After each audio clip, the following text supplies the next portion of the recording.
নমস্কাৰ বন্ধু বান্ধৱীসকল, আপোনালোক সকলোকে মোৰ ইউটিউব চেনেল জ্ঞান হাব দেৱালৈ পুনৰবাৰ স্বাগতম জনাইছোঁ। আজিৰ এই ভিডিঅ'টোত আমি আলোচনা কৰিম DLED এণ্ট্ৰেন্স, আছাম পুলিচ বা এনি কম্পিটিটিভ এক্সামৰ বাবে অতি গুৰুত্বপূৰ্ণ কিছুমান প্ৰশ্নোত্তৰ। গতিকে ভিডিঅ'টো শেষলৈকে চাব বুলি আশা কৰিছোঁ। গতিকে পলম নকৰি আজিৰ ভিডিঅ'টো আৰম্ভ কৰোঁ। আজিৰ ভিডিঅ'ৰ প্ৰথমটো কুৱেশ্যন দিয়া আছে, তলত দিয়া কোনটো শুদ্ধ? ইয়াতে অপশ্যন দিয়া আছে, চাৰিটা দিয়া আছে ষ্টেটমেণ্ট, এইকেইটা মিলাই চাব দিছে। আমি যদি ইয়াৰ ওপৰত চমুকৈ চাবলৈ যাওঁ, প্ৰথমতে দিয়া আছে সতী সাধনী দিৱস, এইটো 21 এপ্ৰিল তাৰিখ দিয়া আছে, এইটো শুদ্ধ হ'ব। নেক্সট দিয়া আছে বিশ্ব বাঁহ দিৱস 20 ছেপ্টেম্বৰত পালন কৰা হয়, এইটো শুদ্ধ নহয়, ইনকাৰেক্ট। নেক্সট দিয়া আছে বিশ্ব গড় দিৱস, আমি 22 ছেপ্টেম্বৰত পালন কৰোঁ, এইটো আমি সকলোৱে জানো, এইটো হৈছে শুদ্ধ। নেক্সট দিয়া আছে 4 নম্বৰত দিয়া আছে লাচিত দিৱস, 24 নৱেম্বৰত আমি পালন কৰোঁ। গতিকে এইকেইটাৰ ওপৰত আমি চাই গম পালোঁ যে আমাৰ 1, 2, 3 আৰু 4 কাৰেক্ট এনচাৰ। গতিকে ইয়াৰ ভিতৰত অপশ্যন C কাৰেক্ট হ'ব, 1, 3 আৰু 4 ইজ দ্য কাৰেক্ট এনচাৰ। আমি নেক্সট কুৱেশ্যনটোলৈ আহিছোঁ।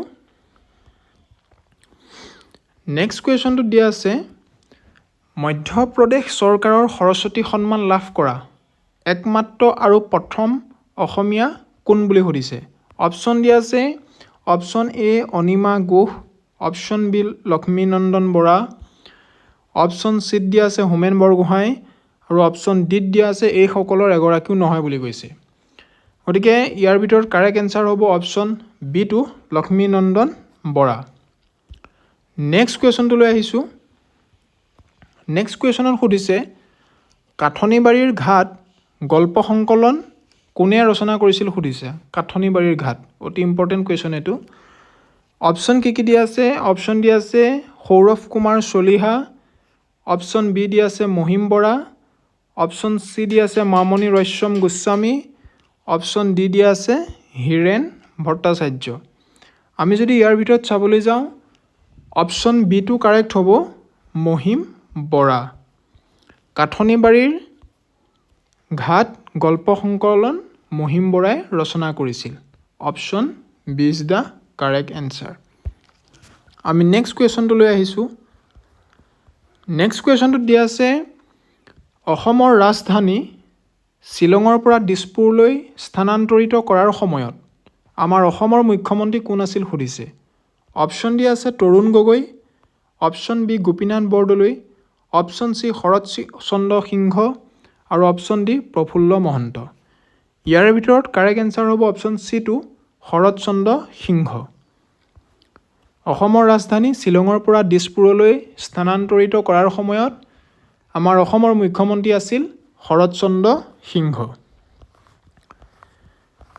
নেক্সট কুৱেশ্যনটোত দিয়া আছে কনকলতা বৰুৱা তলৰ কোনটো স্বাধীনতা আন্দোলনৰ সৈতে জড়িত আছিল সুধিছে।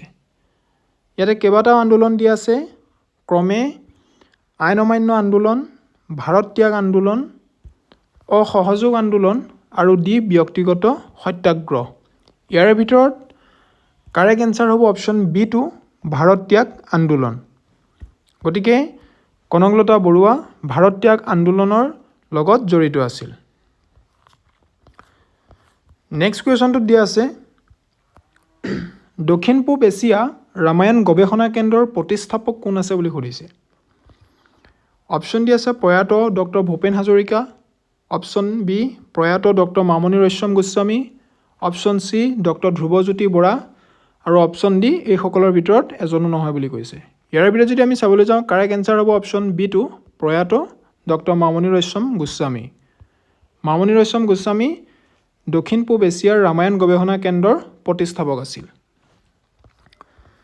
ইয়াৰ পিছত নেক্সট কুৱেশ্যনটোলৈ আহিছোঁ।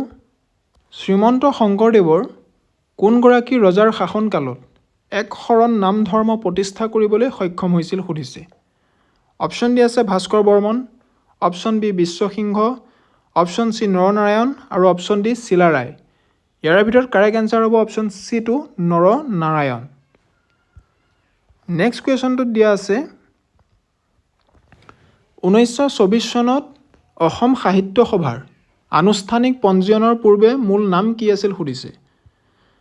1924 চনত অসম সাহিত্য সভাৰ আনুষ্ঠানিক পঞ্জীয়নৰ পূৰ্বে মূল নাম আছিল Asom Sahitya Sanmilani. Option C is the correct answer. Next কুৱেশ্যনত দিয়া আছে মহাভাৰতৰ যুগত অসম প্ৰাগজ্যোতিষপুৰ নামেৰে জনাজাত আছিল। যেতিয়া মহাভাৰতৰ যুগ আছিল তেতিয়া অসমখনক প্ৰাগজ্যোতিষপুৰ বুলি জনা গৈছিল। আৰু কুৱেশ্যনটোত কৈছে যে পুৰাণ আৰু তন্ত্ৰৰ যুগত অসমক কি নামেৰে পৰিচিত আছিল সুধিছে।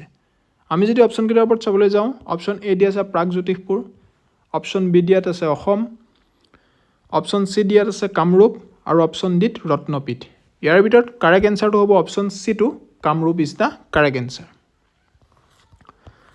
নেক্সট কুৱেশ্যনটোত দিয়া আছে অসমৰ কোনখন জিলাৰ মাজেৰে ৰাষ্ট্ৰীয় ঘাইপথ পাৰ হৈ নাযায় সুধিছে। অপশ্যন দিয়া আছে চিৰাং, বাক্সা, দক্ষিণ শালমৰা আৰু মানকাছাৰ আৰু অপশ্যন ডি ডিমা হাছাও। ইয়াৰ ভিতৰত কাৰেক্ট এনচাৰটো হ'ব অপশ্যন চিটো, দক্ষিণ শালমৰা আৰু মানকাছাৰ। ইয়াৰ মাজেদি ৰাষ্ট্ৰীয় ঘাইপথ পাৰ হৈ নাযায়। আমি নেক্সট কুৱেশ্যনটোলৈ আহিছোঁ। সাহিত্য অকাডেমী পুৰস্কাৰ বিজয়ী প্ৰথম অসমীয়া উপন্যাসখন কি বুলি সুধিছে। অপশ্যন ডি আছে অন্তৰীপ, অপশ্যন বি ইয়াৰুঙ্গম, অপশ্যন চি বনফুল আৰু অপশ্যন ডি এইসমূহৰ এখনো নহয়। ইয়াৰ ভিতৰত কাৰেক্ট এনচাৰ হ'ব অপশ্যন বি টু ইয়াৰুঙ্গম। আমি নেক্সট কুৱেশ্যন লৈ আহিছোঁ। কাৰেঙৰ লিগিৰি নাটখন কোনে ৰচনা কৰিছিল সুধিছে। অপশ্যন ডি আছে Phani Sharma, option B Jyotiprasad Agarwala, option C Parbati Prasad Baruah আৰু অপশ্যন ডি বিষ্ণুপ্ৰসাদ ৰাভা। ইয়াৰ ভিতৰত কাৰেক্ট এনচাৰটো হ'ব অপশ্যন বি টু জ্যোতিপ্ৰসাদ আগৰৱালা। জ্যোতিপ্ৰসাদ আগৰৱালাই কাৰেঙৰ লিগিৰি নাটকখন ৰচনা কৰিছিল। Option B is the correct answer. আমি নেক্সট কুৱেশ্যনটো লৈ আহিছোঁ। তলত দিয়া কোনগৰাকীয়ে অসমীয়া ভাষা উন্নতি সাধিনী সভাৰ উদ্বোধন কৰিছিল সুধিছে। অপশ্যন ডি আছে দেৱেন্দ্ৰনাথ বেজবৰুৱা, গুণাভিৰাম বৰুৱা, আনন্দৰাম ঢেকিয়াল ফুকন আৰু লক্ষ্মীনাথ বেজবৰুৱা।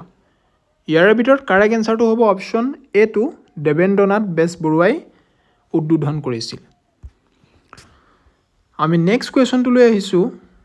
নেক্সট কুৱেশ্যনটোত সুধিছে অসমৰ আটাইতকৈ ডাঙৰ জলাশয় কোনটো বুলি সুধিছে।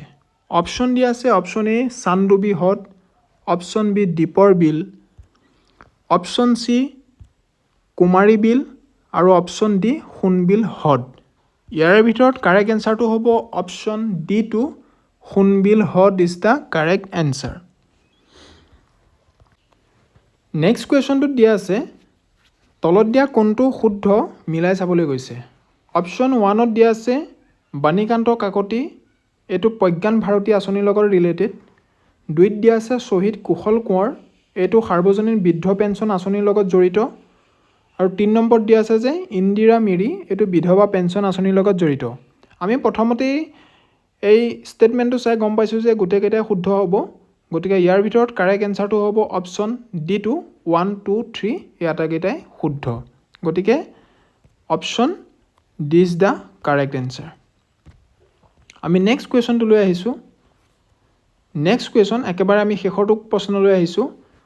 মণিপুৰত লাই হাৰোৱা বা উৎসৱ ব্যাপকভাৱে পালন কৰা হয়।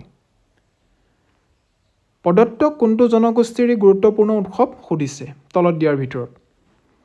ইয়াতে যদি আমি চাবলৈ যাওঁ অপশ্যন কি দিয়া আছে, আইমূল জনজাতি দিয়া আছে, লুথা জনজাতি দিয়া আছে, মেইটেই জনগোষ্ঠী দিয়া আছে আৰু অপশ্যন ডি দিয়া আছে এইসকলৰ আটাইবোৰ। আমি যদি চাবলৈ যাওঁ ইয়াৰ ভিতৰত অপশ্যন চিটো কাৰেক্ট হ'ব মেইটেই জনগোষ্ঠী। মণিপুৰত লাই হাৰোৱা উৎসৱ এই মেইটেই জনগোষ্ঠীৰ লোকে পালন কৰে। গতিকে আজিৰ ভিডিঅ'টোত ইমানখিনি আছিল। যদি মোৰ ভিডিঅ'টো চাই ভাল লাগিছে লাইক কৰিব, কমেণ্ট কৰিব আৰু ছাবস্ক্ৰাইব কৰিবলৈ নাপাহৰিব। ধন্যবাদ।